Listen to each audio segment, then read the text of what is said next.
intelligencesquared.com. Christopher Hitchens, author, journalist, critic, writer over here, a figure in the cultural life of this country before he moved to Washington, where he wrote for Vanity Fair and The Nation. He started off on the left wing, moved very right, and has recently been defending the neocons. And his latest book, which is absolutely germane to this subject, is to be published in the coming months and is called God is Not Great. Christopher Hitchens. Thank you, John. You'll give me a minute, won't you?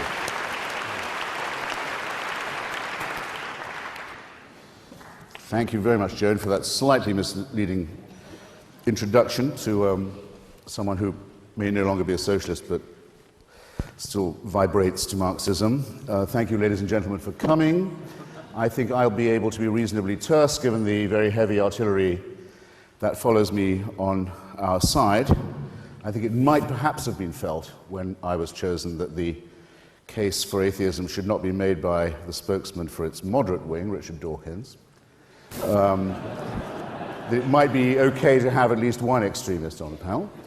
And I'll begin at once by recalling an exchange I had recently in Colorado Springs with a spokesman of America's evangelical broadcasting wing, a much overrated but nonetheless significant force in American politics. This broadcaster asked me, in response to my own statement of unbelief, he said, "I insist that you answer the following question, and that you answer it with a yes or a no."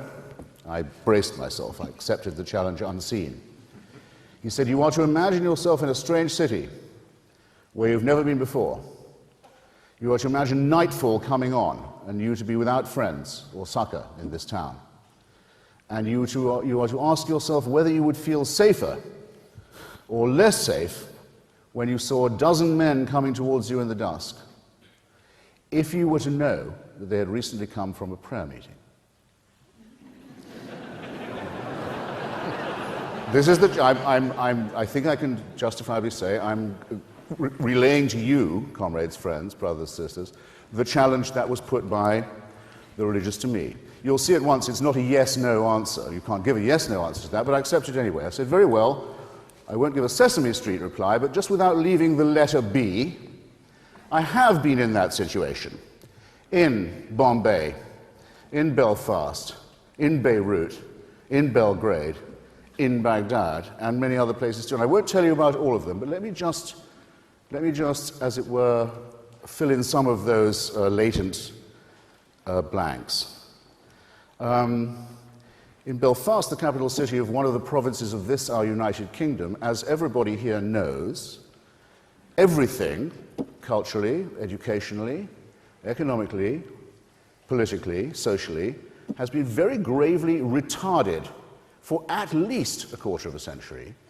At least half a century and maybe more since partition, and before that, because partition is both the outcome and the cause of sectarian warfare in this town, by the simple fact that there are people there who are willing to kill not just one another, but one another's children on the basis of what kind of Christian they are.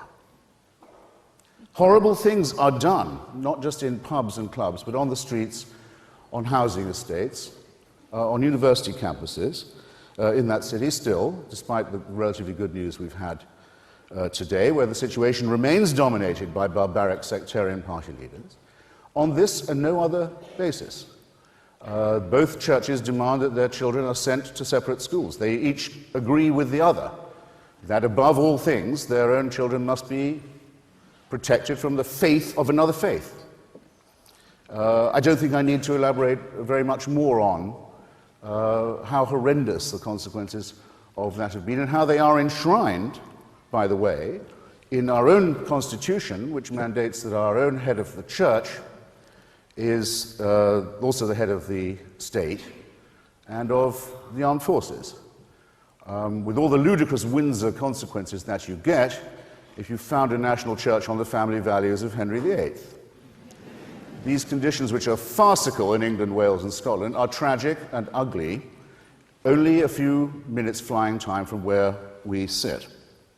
If I pass on from Belfast to, say, Baghdad, where I've recently been, and without reopening any of the arguments about the rightness or otherwise of the coalition intervention in Mesopotamia, I think it can be granted by any fair-minded person that what was most needed in Iraq after 30 years of fascism and war was a period of reflection, a short interlude of calm during which Iraqis could look about themselves and decide perhaps whom they'd like to vote, perhaps what kind of country they'd like to live in, what kind of federal system they might wish to evolve, and to do so unmolested by violence or terror. The parties of God have vetoed every hope of that process. The parties of God now have the Iraqi people in their jaws, and they're saying to them, it's not enough just to kill foreigners or to rail against Jews or Christians or secularists. That's nothing like enough. It's only in Iraq, not only, mainly, chiefly in Iraq, that it's considered perfectly all right, in fact, a religious duty to blow up the mosques, to destroy the religious schools of other Muslims, of the Muslims of another school, not unlike the pattern of Belfast. It's not enough to have faith, you must have the right version of your own faith, or risk death, mutilation, and humiliation, and the destruction, the immiseration, the torture of Iraqi society is something that all of us can read about every day. Suppose we're to go to Beirut, the pearl of the Levant, the most civilized and beautiful and cultured city of the Middle East, and to see what happens when, for politicized reasons, a sectarian constitution is in place which says that the president of Lebanon must always be a Maronite Christian, that the speaker of its parliament must always be a Shia, that its vice president must always be a Sunni, that the Druze must have their share, and so on, leaving out at the very bottom, I'm afraid, such forces as Kurds and Armenians, but making everyone defined in their citizenship by their faith. Do I need to elaborate what that's done to retard, to bankrupt, to beggar, to disfigure, and to degrade what could have been an ideally plural and diverse and happy society? Remaining with letter B, shall I say Banja Luka? Shall I say Belgrade? Or just say Bosnia? Again, one of the most civilized enclaves of the Balkans.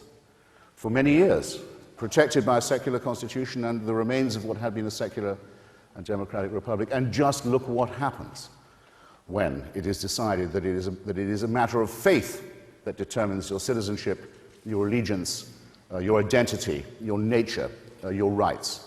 See the recrudescence in the Europe of the late 20th and early 21st century of Catholic fascist parties we thought we'd left behind at Nuremberg, the Ustasha. The recrudescence of forces like the Chetniks, the Serbian Orthodox fascists who took exactly the same view except the other way around. See the craven way in which our spineless media, which always defers to people of faith, say that it was Serbs who shelled Sarajevo or Croats who shelled Mostar, when what they should have been saying was, today the Christian Orthodox militia bombarded an open city round the clock, or yesterday the Catholic forces shelled Mostar from dawn till dusk. They didn't do it because it's a matter of taste. We're supposed to respect people of faith, and we're supposed to respect them while they do that and do that and make this sort of excuse. There aren't enough words, in my lexicon at any rate, to express the contempt that I think any right-thinking person must feel for this conscription of this kind of medieval barbarism. Joan will tell me when I've got a minute. I don't know whether I'm yet trespassing on my rivals and my allies' time, but if I was to add Bombay to this list, the city that was very nearly ruined by the sectarian partition of India in 1947, 1948, where once again people were told it's a matter of faith what kind of Indian you are. You may have to become a Pakistani if you're Muslim. You may have to lose your life on the proposition. You may not just be a Hindu. Bombay more or less survived this, the terrifying ethnic cleansing and the pogrom that ensued when the subcontinent was mutilated and maimed and partitioned on this basis in the hopes of a genuine Indian unity and independence, ruined by way of appeasement of people of faith. But Bombay sort of recovered until recently, when now its name has been changed, its minority citizens persecuted, intimidated, driven out by a new Hindu nationalist party, the Shiv Sena, that says that, again, if you do not follow the right God, if you don't accept the supernatural as a real force in everyday life, you are not worth whatever it takes to become or to remain or be treated as an ordinary, democratic, civilized human being in, again, one of the great cities of Asia. Now, it's not part of my case, and I'm sure it's not part of Professor Grayling's or Professor Dawkins's either, to say that religion is the reason for all of this, or the exclusive or sole reason for all of it. I think it would be crude and reductionist to say that. But who is going to argue, I'll be fascinated to see, who is going to argue that the matter of faith, that the religious allegiance, that the preachings of religion have not in all these cases gravely exacerbated, gravely deepened, gravely poisoned and prolonged all of these things that have made our tenuous civilization extremely difficult to defend, uphold, maintain, let alone to advance. I don't believe this case could be made. That's for a simple reason, because religion is not provided to us by revelation. It doesn't come from the heavens. It doesn't come from the beyond. It doesn't come from the divine. It's man-made. And it shows. It shows very well that religion is created, invented, imposed by a species half a chromosome away from the chimpanzee. It shows, doesn't it?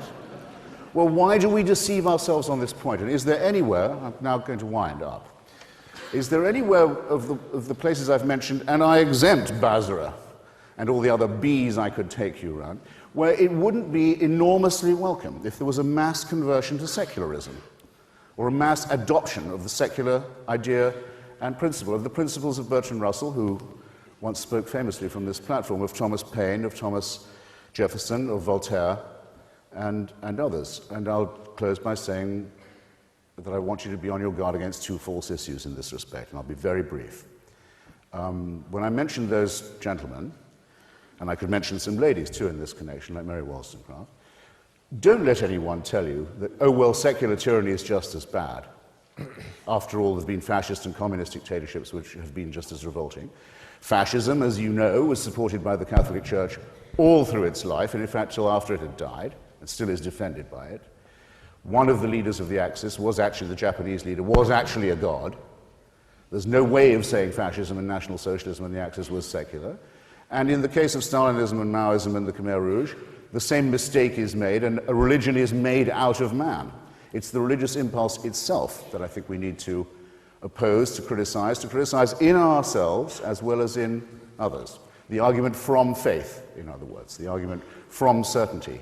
So those of us who maintain this may not be described, my closing point, as fundamentalists or secularists, as certain cheap and demagogic and opportunist forces have recently been suggesting. We do believe in evidence, we do believe in skepticism, we do believe in reason. We hold our views with as much conviction and principle as any God-botherer does. But we are open to the argument, and we're going to prove it tonight to you. And don't let anyone dare to imply there's a moral equivalence between us and the fanatics and the fools and those who think they know God's will and can tell you what it is, who are our enemies, and your enemies too. So I beg to propose the motion that stands in our name. Thank you.